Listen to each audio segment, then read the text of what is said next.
subsidy is gone.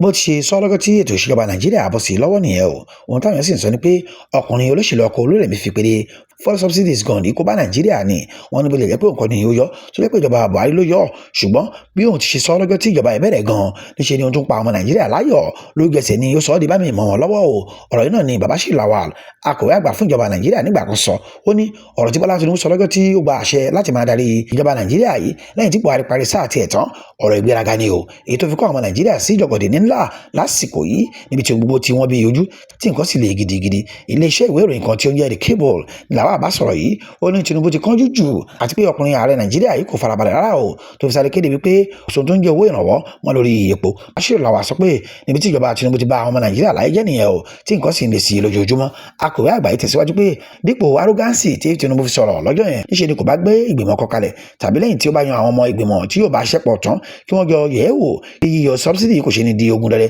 irúfẹ́ èyí tí ó ń ṣẹlẹ̀ lásìkò yìí ṣùgbọ́n Tinubu kò ṣe o níṣẹ́ ló dàbí ẹni pé inú ọkùnrin náà dùn ládùn jù nígbà tọ́wọ́ ẹ̀ tẹ̀hún tí ó ń wá tán tó sì gbé ìgbésẹ̀ tí àwọn ẹni ṣáájú tí wọ́n ti darí orílẹ̀-èdè yìí tẹ́lẹ̀ kó mọ́ àti làákà ẹ̀ ńlá ṣe ṣùgbọ́n tí Tinubu kò farabalẹ̀ wo ìlànà tiwọn o èyí tó mú gbùgbẹ́ ìgbésẹ̀ ìjálẹ̀ ìjọba ẹ̀ lórí nítorí lójoojúmọ́ ní nǹkan lè sí o fáwọn èèyàn orílẹ̀-èdè Nàìjíríà Babachir tẹ̀síwájú pé èrè ohun tí ìjọba yìí ń jẹ lásìkò yìí ni wàhálà ohun ariwo ìyanṣẹ́lódì tí kálukú ń pa kiri àti ìwọ́de tí àwọn ẹ̀kọ́ ti ṣe báyìí láti fi ẹ̀hónú wọn lórí ìṣèjọba Bọ́lá Tinubu ọ̀rọ̀ kan táwọn èèyàn sì wí náà ni pé ayé kò burú báyìí rí o ọ̀rọ̀ tó sọ nìyí o tí Báyọ̀ Ọ̀nànúgà olùrànlọ́wọ́ Bọ́lá Tinubu fi jáde tó sọ lẹ́ẹ̀kan sí wípé ẹ lọ fọkàn balẹ̀ gbogbo ohun tí ó ṣẹlẹ̀ lásìkò yìí náà ló máa padà já sí rọrùn nígbẹ̀yìn ọ̀rọ̀ Ọ̀nànúgà sọ pé ṣé Babachir Lawal ṣe ń sọ̀rọ̀ ṣá ẹ̀dùn tó bá jẹ́ pé ó ń sọ̀rọ̀ ni èrò tiẹ̀ ní olórí ohun tí Bọ́lá Tinubu sọ nítorí kì í ṣe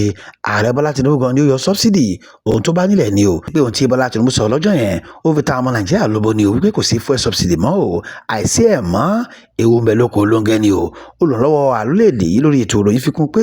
káni Bọ́lá Tinubu kò gbé ìgbésẹ̀ yẹn ni níṣe ni nǹkan kò bá ti dàrú pátápátá o nítorí ó gọbọ ní iléeṣẹ́ epo NNPC rẹ̀ sọ pé ìjọba àpapọ̀ ń jẹ òun àti pé ìjọba Buhari tó tẹnu bepo tó gbá sílé gbèsè ńlá ni ó jẹ kalẹ̀ o ìdá 17% ìyẹn 97% owó tí Nàìjíríà bá ń rí gbèsè ńlá ni yóò máa fi san o bẹ́ẹ̀ ni Ọ̀nànúgà parí ọ̀rọ̀ ẹ̀ pé bí nǹkan ti ṣe rí lásìkò yìí gbogbo ètò tí Tinubu ń ṣe láti fi ṣàtúnṣe sí ètò ọrọ̀ ajé Nàìjíríà ni o ẹ̀rín ni yóò sì já sí fún gbogbo ọmọ orílẹ̀-èdè nígbẹ̀yìn ọ̀rọ̀ nítorí ìdí èyí kí àwọn ọmọ Nàìjíríà ò lọ fọkàn balẹ̀ o a máa ṣe dáadáa.